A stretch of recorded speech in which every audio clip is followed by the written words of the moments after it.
Oh, para sa garden. Kasi aayos na naman tayo sa ating garden. So, ganito ang ating forma. O, di ba? Oh, ito yung ating mga gamit sa garden. Nandito lahat. Mga yan oh, yung tali. Meron tayong tali. Of course, meron tayong tubig.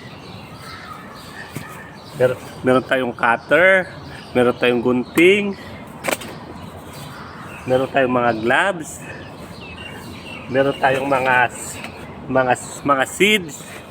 Ang dami na yung seeds, alang bubuksan ko pa. Okay na, nakita na ninyo. Yan ang laman ng aking mahiwagang bag. Oh, syempre, mga pantanim, abono, meron din. Lahat. All in one, kaya hindi pwedeng mawala ang pink bag ko. O di ba mga ka-farmer? So thank you for watching lagi sa aking mga videos. And then pag merong mga bagong upload, please watch and share. Kung gusto niyo i-share na rin ninyo. Pero wag niyo pansin ang beten ko kasi itong tinatanggal ko. Maraming gulay ito kaya ganyan kalaki. Oo. So, ganyan mga ka-farmer, maraming salamat sa inyo. Ayun, kita naman ninyo, balot na balot ang aking katawang lupa.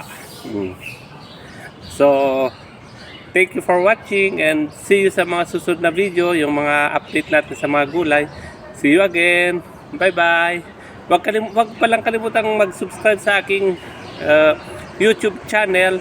Ang pangalan niya is Townsgate Studio. Yun ang ating brand or yung TGS, Townsgate Studio, TGS.